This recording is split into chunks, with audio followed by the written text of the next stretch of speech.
जानते हैं कि बाबरी मस्जिद भारत ही नहीं एशिया की सबसे मशहूर मस्जिद मानी जाती है। ये मस्जिद निर्माण और स्थापत्य कला का सबसे बेहतरीन नमूना थी। इसे भारत का इस्लामी द्वार भी कहा जाता था।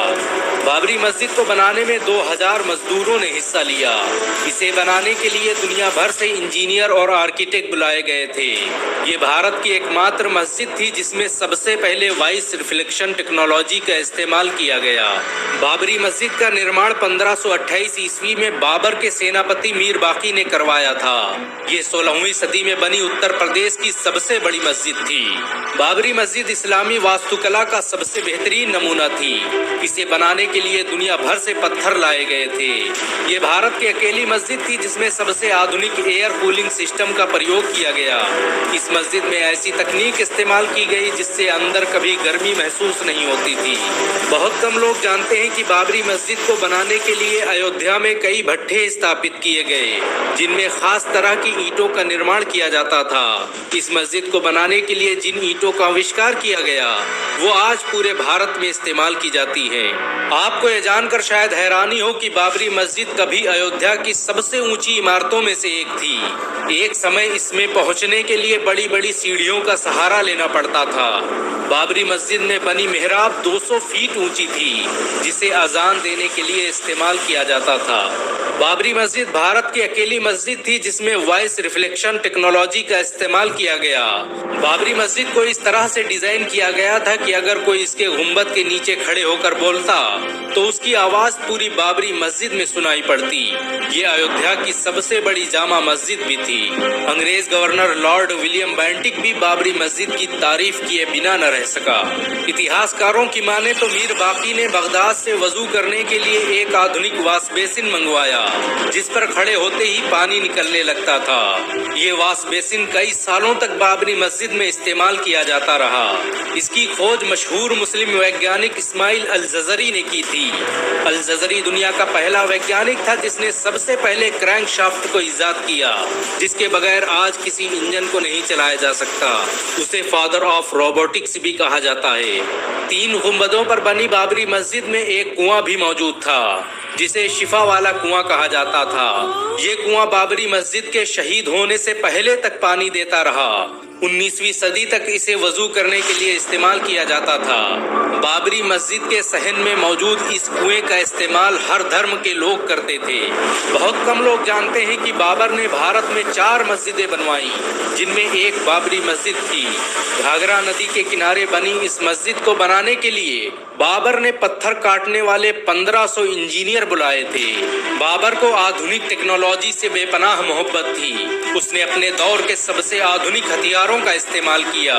बारूद और तोप को बनाने की विधि बाबर ही भारत लेकर आया था। बाबर ने बाबरी मस्जिद में नमाज पढ़ाने के लिए इमाम भी नियुक्त किए जो सदियों तक इस्लाम की तबलीग का काम करते रहे। बाबर ने बाबरी मस्जिद का निर्माण तो करवाया लेकिन उसे देखने कभी अयोध्या नहीं आ पाया। बाबरी मस्जिद का निर्माण पूरा होते ही उसकी मौत हो गई। कहा जाता है कि बाबर अयोध्या को मुगल सल्तनत का सबसे ताकतवर केंद्र बनाना चाहता था। यही वजह है कि उसने पूरी ताकत लगाकर अवध रियासत को मुगल सल्तनत का हिस्सा बना दिया।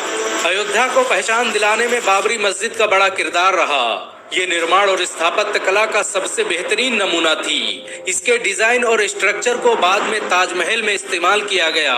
बहुत कम लोग जानते हैं कि बाबरी मस्जिद का निर्माण एक पहाड़ी पर किया गया था। ये पहाड़ी बाढ़ से बचने के लिए अवध प्रांत की सबसे सुरक्षित जगह थी। बाबरी मस्जिद को मंदिर बताने का सबसे पहला काम निर्मोही अखाड़े ने किया।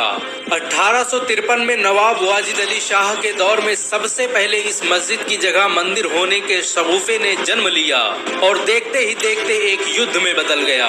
अंग्रेजों ने जांच पड़ताल की और इसे मस्जिद होने का सर्टिफिकेट दे दिया।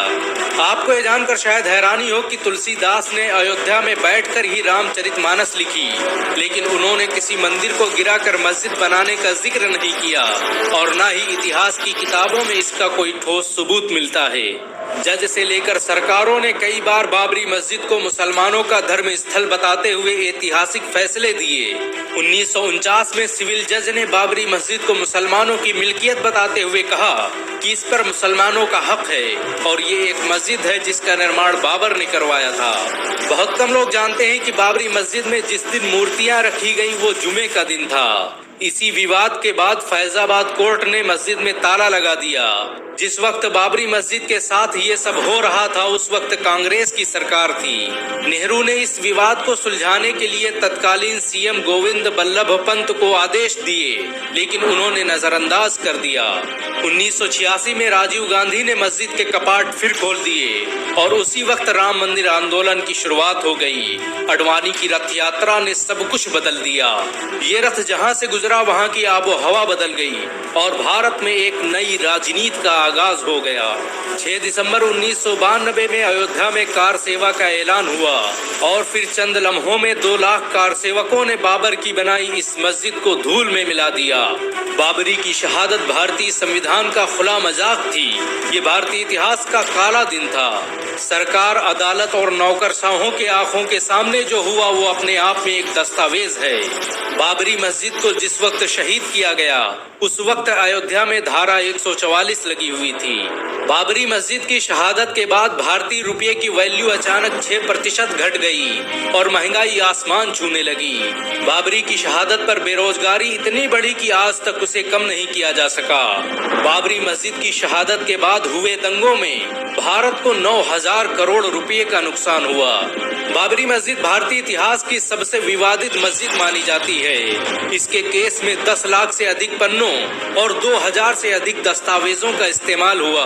बाबरी मस्जिद के शहीद होने के 10 दिन बाद एक इंक्वायरी कमीशन बनाया गया जिसे 3 महीने के अंदर रिपोर्ट पेश करनी थी, लेकिन उसने 17 साल बाद अपनी रिपोर्ट पेश की और इस तरह लिबराहन आयोग भारतीय इतिहास का सबसे खराब इंक्वायरी कमीशन बन गया। बाबरी मस्जिद की शहादत के जिम्मेदार लोगों पर केस दर्ज करने में सीबीआई को 1 साल लग गए। सीबीआई ने 49 लोगों पर केस दर्ज किया जिसमें सारे लोग बरी हो गए और इस तरह बाबरी मस्जिद को किसने शहीद किया ये आज तक किसी को पता नहीं चला। 30 दिसंबर 2010 को इलाहाबाद हाई कोर्ट ने बाबरी मस्जिद पर फैसला सुनाया और उसे 3 हिस्सों में तकसीम कर दिया। मामला सुप्रीम कोर्ट पहुंचा तो उस जगह पर मंदिर बनाने का आदेश दे दिया गया।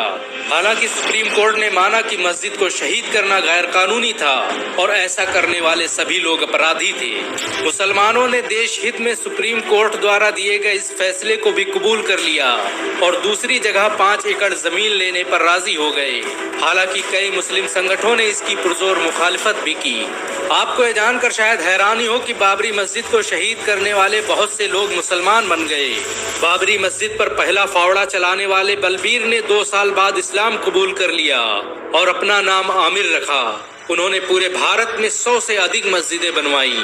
बाबरी मस्जिद भले ही शहीद हो गई लेकिन उसका इतिहास आज भी लोगों के दिलों में जिंदा है। बाबरी आज भी गर्व से अपने शौर्य और बलिदान की गाथा सुना रही है। अगर एक मुसलमान होने के नाते आपको गर्व महसूस हुआ हो तो इस वीडियो का लाइक और शेयर जरूर करें।